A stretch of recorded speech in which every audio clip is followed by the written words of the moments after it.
Hello दोस्तों, welcome to my YouTube channel Kaleem Khan voice. दोस्तों, कैसे हैं आप? उम्मीद करता हूं कि आप सब अच्छे से होंगे और जहां भी होंगे खुश होंगे। चलिए आज की स्टोरी की तरफ बढ़ते हैं। आज की स्टोरी मध्य प्रदेश की है। मध्य प्रदेश के एक छोटे से गांव में राजू नाम का शख्स रहता था, जो पेशे से किसान था। राजू का एक लड़का और एक लड़की थी। लड़की का नाम संध्या था, जिसकी उम्र तकरीबन 17 साल होगी। राजू अपनी मेहनत से अपने घर की छोटी मोटी सारी ज़रूरतों को सहजता से पूरी कर लेता था। उसका परिवार खुशहाल जीवन गुजार रहा था। राजू की लड़की संध्या बेहद खूबसूरत थी। उसका अच्छा स्वभाव उसके व्यक्तित्व में चार चांद लगा देते थे। संध्या जिस रास्ते से गुजरती तो सभी उसे देखते रह जाते थे, लेकिन उससे कुछ कहने की किसी की भी हिम्मत नहीं होती थी। इसकी वजह उसके कड़क मिजाज का होना था। संध्या और उसके घर वालों को इस बात का अंदेशा बिल्कुल भी नहीं हुआ था, और ना ही कोई आम आदमी इसकी कल्पना भी कर सकता था कि संध्या की खूबसूरती के कायल दूसरी दुनिया की शक्ति भी हो सकती है। संध्या को बचपन से ही अपने आसपास किसी अदृश्य साय की मौजूदगी का एहसास होने लगा था। एक बार राजू अपने गांव के ही एक व्यक्ति के खेत पर मजदूरी कर रहा था। संध्या उसे दोपहर का खाना देने के लिए जा रही थी। मार्च का महीना था। तेज धूप से बचने के लिए संध्या अपना सर और चेहरे को अपने दुपट्टे से ढकती हुई जा रही थी।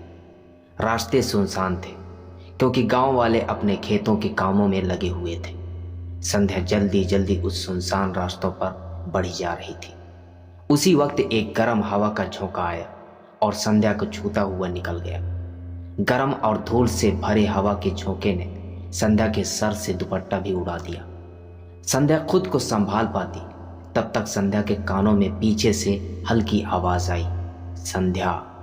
संध्या डरते हुए बोली, कौन कौन है? संध्या ने तुरंत मुड़कर देखा तो पीछे कोई नहीं था। संध्या को ये वहम लगा, क्योंकि अक्सर गर्मियों में दोपहर के समय गर्म हवाओं के बवंडर बनते रहते हैं और ऐसे वहम पैदा हो जाते हैं। संध्या ऐसा सोचकर जैसे ही आगे बढ़ने के लिए मुड़ी तो अचानक उसका पैर एक झाड़ी में अटक गया और उसकी डर से आंखें बंद हो गईं और उसके हाथों से टिफिन छूट गया। वो जब तक गिरती उससे पहले संध्या को महसूस हुआ कि वो किसी की बाहों में है, और ना ही उसे टिफिन के गिरने की आवाज़ सुनाई दी।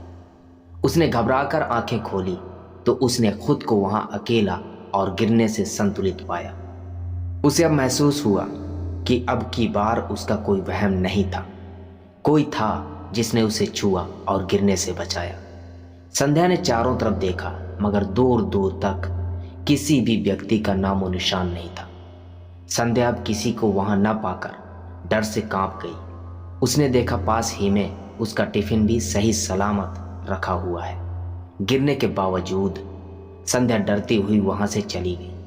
अपने बाप के पास जाकर संध्या ने सारी याद बीती राजू को सुना दी। राजू ने उस वाक्या को भूत प्रेत का चक्कर समझा और शाम को वो संध्या को लेकर मंदिर के एक पुजारी से झाड़ फूंक करवा लाया। गांव वालों की मान्यता अनुसार गर्मियों के दिनों में दोपहर के समय भूत प्रेत सक्रिय हो जाते हैं और किसी भी मर्द या औरत को अकेला पाकर उसे अपने काबू में कर लेते हैं। लगभग 1 महीने के बाद संध्या अपने सहेलियों के साथ कुएं से पानी लेने के लिए गई हुई थी। पानी की बाल्टी कुएं से निकालते समय संध्या की एक सहेली, जो अपने साथ नया सेल फोन लाई थी, उसने संध्या का फोटो लेने के लिए संध्या को उसकी तरफ देखने को कहा। जैसे ही उसने संध्या का फोटो लिया तो चीख पड़ी और उसके हाथ से मोबाइल गिर गया। उसकी चीख सुनकर संध्या डर गई और असंतुलित होकर कुएं में गिर गई। सभी के होश उड़ गए थे। संध्या की चीख से कुआं गूंज उठा और तभी एकदम संध्या की चीख रुक गई। सभी ने कुएं में झांक कर देखा तो पाया संध्या बिना किसी सहारे के हवा में झूल रही है। एक व्यक्ति ने झट से रस्सी संध्या की तरफ फेंकी। संध्या ने उसे पकड़ लिया और उसे सही सलामत उसे कुएं से निकाल लिया। सभी इस चमत्कार से हैरान हो गए थे। सभी ने उस लड़की के चीखने की वजह पूछी तो उसने संध्या का फोटो दिखाया, जो उसने कुछ देर पहले ही खींचा था। उस फोटो में संध्या के साथ एक धुंधली भयानक काली परछाई दिखी। सभी ये देखकर डर गए। उस दिन से सभी संध्या से दूर दूर रहने लगे थे। संध्या बिल्कुल अकेली पड़ गई थी। उसे अब रातों को भी बुरे सपने दिखने लगे थे और उसे हर वक्त अपने आसपास किसी के होने का एहसास होने लगा था, जो उसे बचपन में कभी कभी हुआ करता था। 4-5 महीने के बाद संध्या अपने क्लासमेट अजीत से प्यार करने लगी थी। दोनों एक दूसरे को चाहते थे, लेकिन किसी भी ने अपने प्यार का इजहार नहीं किया था। एक बार संध्या स्कूल से वापस लौट रही थी। उसने देखा सामने अजीत खड़ा उसी की तरफ बढ़ रहा है। उसने अपने आसपास देखा तो कोई भी नहीं था। उसे समझते हुए देर न लगी। वो शर्मा कर इधर उधर अपनी नजरों को छुपाते हुए देखने लगी। संध्या, अजीत ने संध्या के पास आकर कहा। हाँ, संध्या ने कहा, मुझे तुझसे एक बात कहनी थी। कई दिनों से सोच रहा था, आज आकर मौका मिला है कहने का। तुम मुझे बहुत अच्छी लगती हो। ऐसा सुनकर संध्या के चेहरे से एक खूबसूरत मुस्कान छलक गई।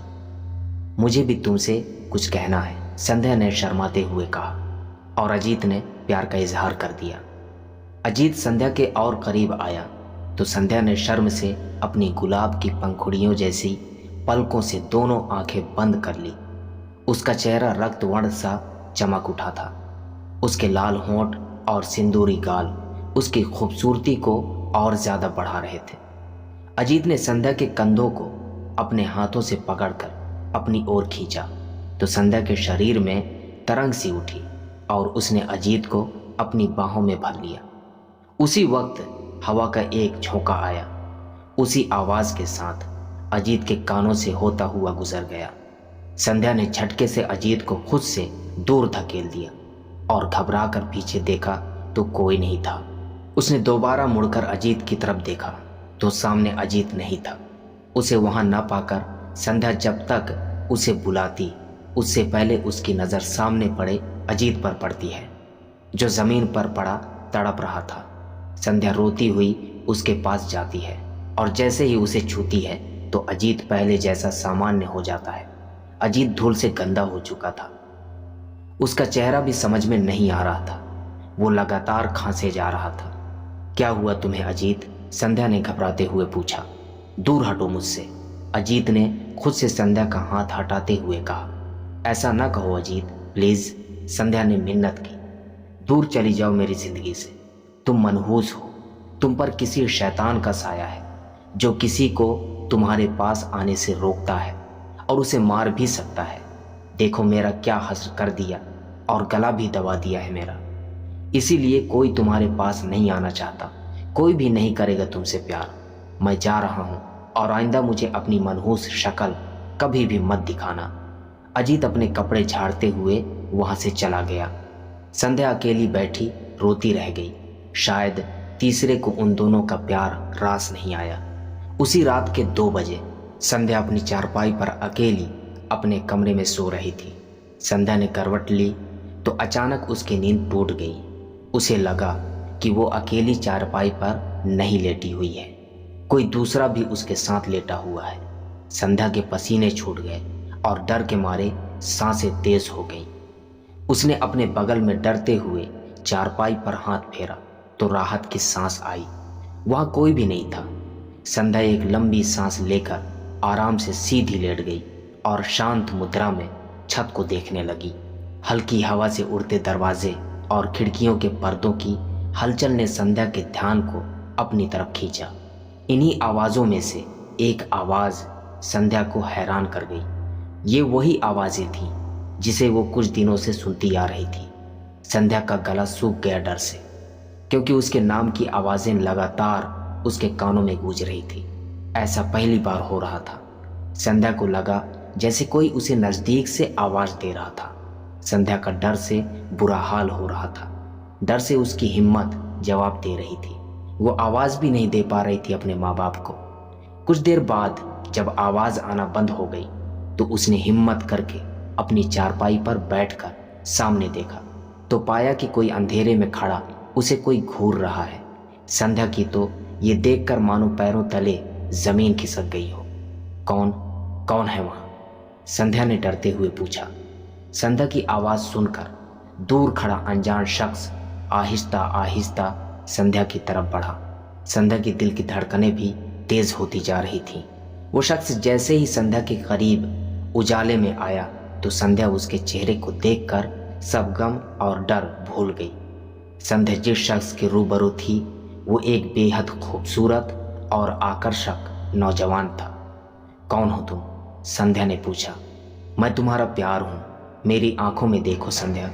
जिसे तुम आज तक महसूस करती आई हो मैं वही एहसास हूँ। उस शख्स ने संध्या के नज़दीक आते हुए कहा। संध्या उस शख्स की आंखों में देखी जा रही थी, जैसे मानो वो उसकी आंखों में डूब गई हो। मेरा नाम राज है और तुम मेरी हो हमेशा के लिए। हमें कोई एक दूसरे से जुदा नहीं कर सकता। उस शख्स ने संध्या को अपनी बाहों में भरते हुए कहा। संध्या गौर से उसी को देखे जा रही थी, बिना कोई एतराज और डर से। संध्या उसके आगोश में ही सो गई। उस रात से संध्या को घर वालों और बाहरी दुनिया से कोई भी लगाव नहीं रहा। अब वो सारा दिन राज की यादों और बातों में ही खोई रहती थी। दरअसल राज कोई इंसान नहीं था, बल्कि एक शैतानी जिन था जो संध्या से प्यार करने लगा था और उसने संध्या को मोहिनी विद्या द्वारा अपने वश में कर लिया था।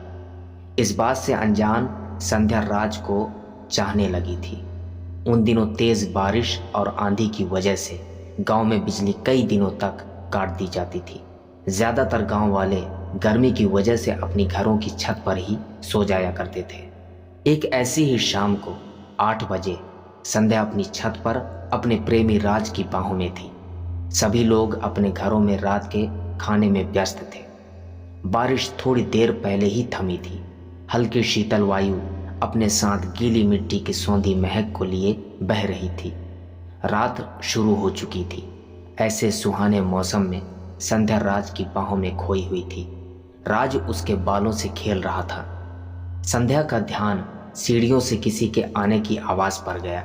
वो घबरा कर राज से अलग हो गई। उसने देखा कि सामने उसका बाप खड़ा है। संध्या को डर था कि उसके बाप को उसके प्यार के बारे में पता न चल जाए, वरना उसकी खैर नहीं। संध्या घबरा कर खड़ी हो गई और अपने हाथ पीछे की तरफ छिपा लिए और अपना सर झुका ली। क्या कर रही हो यहाँ अभी तक? खाना नहीं खाना है क्या तुझे? उसके बाप ने कहा। अभी जाती हूँ, संध्या ने कहा। संध्या ने आश्चर्य और डरते हुए राज की तरफ मुड़कर देखा तो राज वहां नहीं था। तब जाकर संध्या ने चैन की सांस ली और सीढ़ियों की तरफ बढ़ी। संध्या रुक, ये तू क्या छिपा रही हाथों में? उसके बापू ने पूछा। कुछ नहीं बापू, संध्या ने झिझकते हुए कहा। राजू ने संध्या से उसके हाथों से बैग छुड़ा लिया तो बैग से 2 सोने के कंगन गिर पड़े और उसने बैग में देखा एक कीमती सूट रखा हुआ था। ये सब देखकर राजू को समझते हुए देर न लगी कि उसकी बेटी का किसी लड़के से चक्कर है। वो संध्या को घूरता हुआ छत के चारों कोने देख आया, मगर वहाँ कोई भी नहीं था। संध्या अभी तक सर झुकाए खड़ी थी। गुस्से से पागल राजू ने कपड़ों का बैग वहीं फेंक दिया और संध्या को खींचकर नीचे ले गया। राजू ने संध्या को एक कमरे में पटक दिया और बाहर से गेट बंद कर दिया। संध्या रोती रही, किसी ने भी कुछ नहीं किया। संध्या की माँ और छोटा भाई सब डरे और सहमे हुए थे, क्योंकि वे सब राजू के गुस्से से वाकिफ थे। इस बेशरम और नीच को कोई खाना नहीं देगा, समझ गए तुम सब? उसके बापू ने कहा। इतना कहकर राजू छत पर गया तो देखा कि वहाँ कोई भी बैग और कंगन नहीं थे। राजू को लगा कि कोई तो है उसकी छत पर। उसने अनजान लोगों को बुरा भला कहने लगा, पर कोई प्रतिक्रिया नहीं हुई। जैसे ही वो वापस सीढ़ियों पर पहुंचा तो उसे अपने पीछे किसी चीज के गिरने की आवाज आई। उसने मुड़कर देखा तो पाया कि सामने एक पत्थर का टुकड़ा पड़ा हुआ है। राजू कुछ समझ पाता तब तक कई पत्थरों की बरसात होने लगी थी। राजू खुद को बचाते हुए वहां से भाग गया। राजू अपनी बीवी को घटित घटना के बारे में बता ही रहा था तो उसे कमरे से संध्या के खिलखिलाते हुए बात करने की आवाज़ सुनाई दी। राजू ने खिड़की से झांक कर देखा तो संध्या खाना खाते हुए किसी से बात करते हुए हंसे जा रही थी, लेकिन सामने कोई दिख नहीं रहा था। राजू के लिए आश्चर्य की बात तो ये थी कि ऐसा खाना संध्या के पास बंद कमरे में आया तो आया कैसे। उसने अभी तक जो खाना खाया ही नहीं था। पास में ही वही सूट और कंगन रखे हुए थे जो छत से गायब हो चुके थे। असल में संध्या के सामने राज बैठा था। वही लाया था संध्या के लिए खाना, कपड़े और कंगन। संध्या पूरी तरह से उस शैतानी जिन्न के कब्जे में थी। सुबह राजू ने गांव में पंचायत बुलाई और पंचों से कहा कि उसकी लड़की को गांव के कुछ लोग परेशान कर रहे हैं। इसके साथ ही राजू ने रात की सारी घटना पंचों को सुना दी। तब पंचों ने कहा कि फैसला अब संध्या को देखने के बाद ही होगा।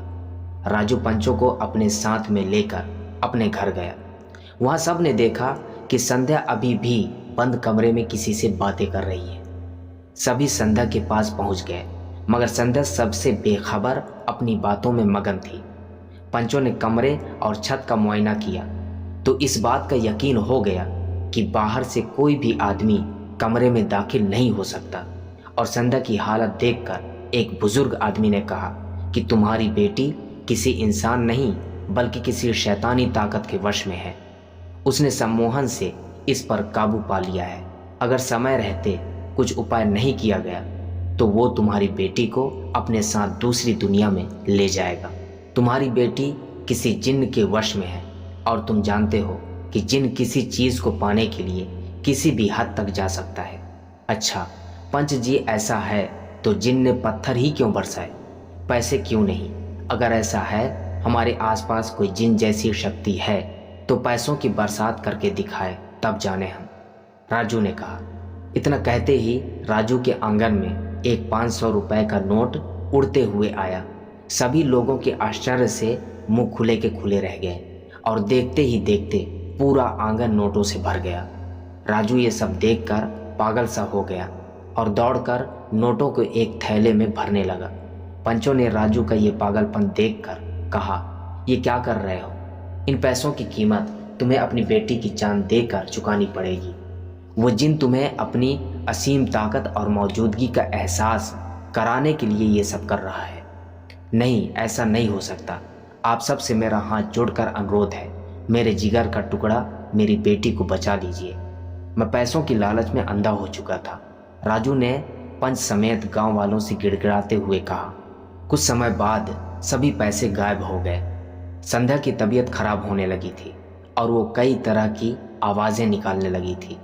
पंचों ने बाहर से एक मशहूर तांत्रिक को बुलाया और फिर उस तांत्रिक ने एक पूजा के लिए हवन किया। संध्या को हवन के सामने बिठाया गया। संध्या पूरी तरह से जिन्न के काबू में थी। तांत्रिक ने कहा, दुष्ट आत्मा, इस बच्ची के शरीर से निकल जा, नहीं तो मैं तेरी दुर्दशा कर दूंगा। तांत्रिक ने जिन्न को चेतावनी देते हुए कहा। उस जिन्न ने कहा, तू मुझे डराएगा, ये मेरी है और इसे मैं अपने साथ ले जाऊंगा।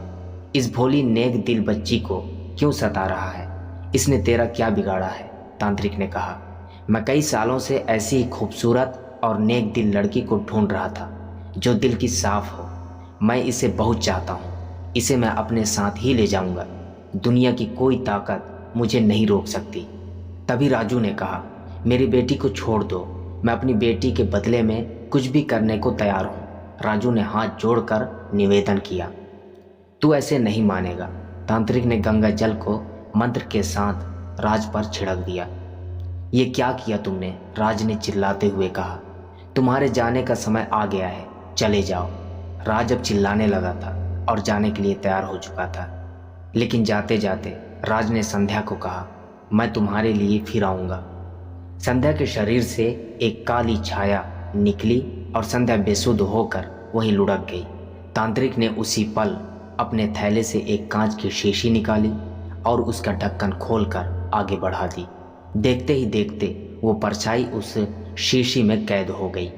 तांत्रिक खुद उस शीशी को गांव के बाहर एक सूखे पड़े तालाब में एक गड्ढे में गाड़ दिया और संध्या एक मनहूस साय से हमेशा के लिए मुक्त हो गई।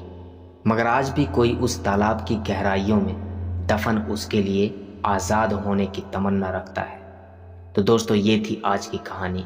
उम्मीद करता हूँ कि अच्छी लगी होगी। अगर अच्छी लगी हो तो लाइक करें और हमारे चैनल को सब्सक्राइब करें।